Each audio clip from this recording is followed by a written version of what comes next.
Even your son agrees you're a disappointment. My wife laughed during family dinner. He told me he hopes he never ends up like you. My teenage son just looked down at his plate, silent. I didn't argue. The next morning I packed a bag, closed our joint account, and took back the tuition check I'd given her last week. 2 weeks later, she showed up at my new place, with our son, begging me to come home. My kitchen has always been my sanctuary. Last Sunday night I was making my signature pasta, the one dish everyone in my house actually agrees on. My son, Eric, 16, was setting the table while my wife Amanda was scrolling through her phone, laughing at something I couldn't see. "Dad, when are we going to Italy like you promised?" Eric asked, placing the silverware. "Once the Henderson project wraps up," I replied, stirring the sauce. "Maybe spring break?" I'd been putting in 60-hour weeks at the architecture firm I'd helped build from the ground up. Not glamorous enough for Amanda's taste, but it paid for the house, the cars, her master's degree, and would eventually cover Eric's college. Amanda snorted without looking up. "Your father's been saying that for 3 years. The timing hasn't been right," I said, keeping my voice even. "The firm always needs something," she cut in. "Meanwhile, life passes us by while you're hunched over blueprints." I'd heard variations of this complaint for years. Amanda had once found my dedication attractive. Now it was her favorite target. We sat down to eat. Eric was quieter than usual, pushing pasta around his plate. Midterms were coming up, and I knew he was stressed about his AP classes.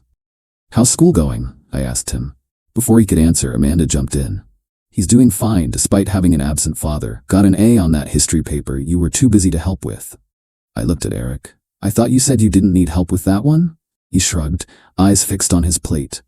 "He didn't want to bother you," Amanda continued, twirling pasta on her fork.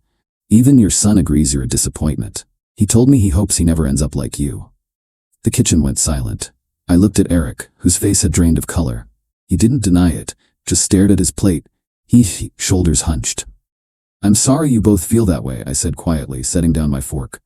"Oh, don't get all wounded," Amanda waved dismissively. "It's not like this is news to you." I finished my meal in silence, cleared my plate, and went to my home office. Closed the door, sat in the dark. It wasn't the first cutting remark, or even the 20th. But somehow, using my son against me crossed a line I couldn't uncross. More significantly, Eric's silence felt like confirmation. I spent that night reviewing our finances on my laptop. 17 years of marriage distilled into spreadsheets and account statements. Joint checking account, joint savings, my personal retirement accounts, college fund for Eric. The second mortgage we'd taken out for Amanda's degree 3 years ago, which I'd been paying myself despite our agreement to split it. The tuition check for her final semester was sitting in her purse. $14,000 I'd written the previous week. Graduation was just months away, the finale of her long-delayed educational journey, her ticket to the career that would finally make her happy. Or so she'd said. I slept in the guest room that night, claiming a headache. Amanda didn't question it. Morning came. I waited until they'd both left, Eric to school, Amanda to her internship. Then I made 3 phone calls. First to my attorney, who wasn't surprised to hear from me. He'd drawn up our wills, knew our finances, had seen Amanda's thinly veiled contempt during meetings. "I'll prepare the paperwork," he said. "Just tell me where to send it." Second call, my bank. I explained the situation to the manager, who'd handled my business accounts for years. "I'm removing myself from our joint accounts and opening new ones solely in my name.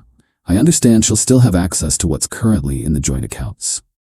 Last call, my oldest friend, Marcus, who owned a rental property across town that had just become vacant.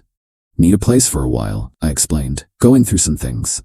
"Stay as long as you need," he said without hesitation. "Keys under the mat, rents whatever you can manage."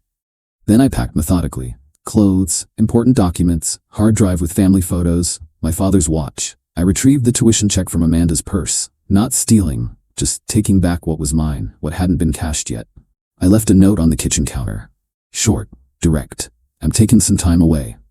The joint account has enough for 2 months of household expenses. My cell is on if Eric needs me. David, no dramatics, no accusations, just facts." I stopped by my attorney's office on the way to Marcus's place. Signed preliminary paperwork, handed over financial documentation, set things in motion. Then I went silent, turned off notifications from Amanda, let calls go to voicemail, responded only to Eric's occasional tentative texts with brief, neutral replies. "Hope the math test went well." "Yes, I'm okay. Focus on school for now." The first wave hit 2 days later when Amanda discovered the tuition check was gone. 15 missed calls. Voicemails escalating from confused to angry to threatening. You can't just take that money, David. I need it for tuition. Call me back immediately. Then the joint account.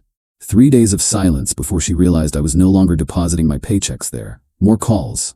More threats. This is financial abandonment. My lawyer will destroy you. I didn't engage, didn't argue, let the process work itself out. A week passed. I settled into a routine at Marcus's place, went to work, came home, cooked simple meals, slept better than I had in years. Then Eric called, his first actual call since I'd left. Dad? His voice sounded smaller than his 16 years. Hey buddy, where are you? A tremor in his voice. Staying at Marcus's rental for a while. Mom says you abandoned us, that you took all the money. I took a deep breath. I left enough in the joint account for 2 months of expenses. I just redirected my new paychecks to my personal account. Silence, then, and Mom's tuition check? That was my money, Eric. I can choose what to do with it. She says she can't finish her degree now. That's between your mother and me. Another pause. She's really mad, Dad. She's talking about selling your car. The car's in my name. She can't legally sell it. Oh, he sounded surprised. I didn't know that. We talked a bit longer, about school, his upcoming track meet, normal things. Before hanging up, he asked, is this because of what Mom said, about me saying those things? Did you say them, Eric? His voice dropped to a whisper. Not exactly. She kept asking if I was disappointed that you missed my science fair. I just said I wished you'd been there. She kind of took it from there. Something tight in my chest loosened slightly. I'm sorry I missed the fair. The project sounded incredible. It was okay, he mumbled. Got second place.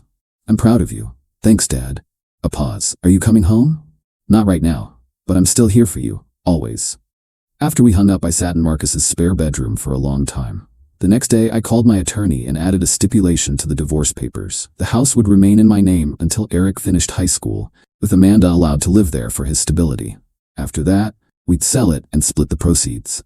It was fair. More than fair, according to my attorney. 2 weeks after I left, my doorbell rang on a Saturday morning. I opened it to find Amanda and Eric standing there. She looked thinner, makeup not quite hiding the shadows under her eyes. Eric stood slightly behind her, hands shoved in his pockets, gaze darting between us. Can we talk? Amanda asked, voice lacking its usual edge. I let them in. Marcus's place was small but neat. A living room with basic furniture, open kitchen, 2 bedrooms. I'd made coffee already, offered them cups.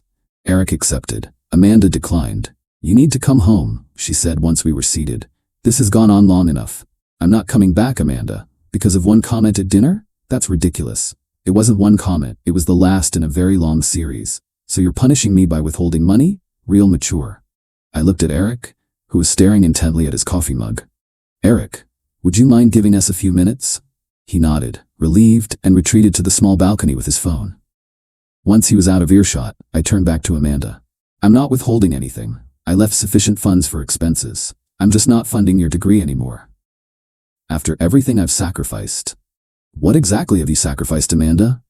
I paid for the degree. I covered household expenses while you studied. I arranged my schedule around your classes. I put my career on hold to raise Eric.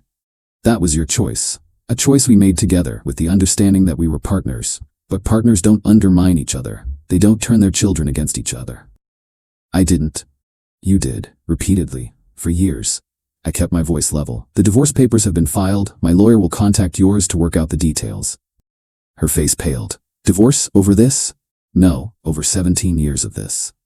She switched tactics immediately, eyes welling up. David, please. I was frustrated. You know how stressed I've been with finals coming up. You're always stressed, Amanda. Always frustrated. Always unhappy with something I've done or haven't done. I'm tired. What about Eric? Have you thought about what this will do to him? Every second of every day. That's why you're keeping the house until he graduates. That's why I've arranged a generous support structure. That's why I've been responding to his texts even while avoiding yours. Something shifted in her expression. The realization that I'd thought this through, that this wasn't an impulsive reaction she could manipulate me out of. And my degree? All that work for nothing? You have options. Student loans, teaching assistantships, the same options other adult students use. She stood abruptly. You won't get away with this. I'll take everything. There's nothing to take, Amanda. The house is already accounted for. The retirement accounts are protected. Eric's college fund is in an irrevocable trust. All that's left is deciding custody arrangements and support payments, which I'm more than willing to be generous with. The anger drained from her face, replaced by something I hadn't seen in years: uncertainty.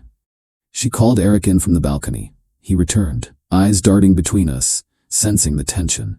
"Your father's not coming home," she told him flatly. "He's divorcing me." Eric looked at me, something like relief flickering across his features before he controlled it. "Can I still see you?" "Of course," I said immediately. "As much as you want. My door is always open." Amanda grabbed her purse. "We're leaving." Eric hesitated. "Actually, could I stay for a bit? Talk to Dad?" She stared at him, lips tightening, then nodded curtly. "Fine, I'll be in the car." She left without another word. Once the door closed, Eric's shoulders sagged. "Is this really happening?" I nodded. "I'm sorry it's come to this." "Don't be," he said quietly. "It's been hard at home for a long time." We talked for an hour, really talked, in a way we hadn't in years, about school, his friends, his worries, his relief. When he finally left to join Amanda in the car, he hugged me tightly. "I didn't say those things, Dad. Not the way she said them." "I know, buddy. I know." I watched them drive away, feeling lighter than I had in years. Not happy. This wasn't a happy ending. But it was an ending I could live with, and maybe the beginning of something healthier for all of us, especially Eric. Update. 6 weeks later. First, thank you for all the supportive comments. I've read every one, even if I couldn't respond to all.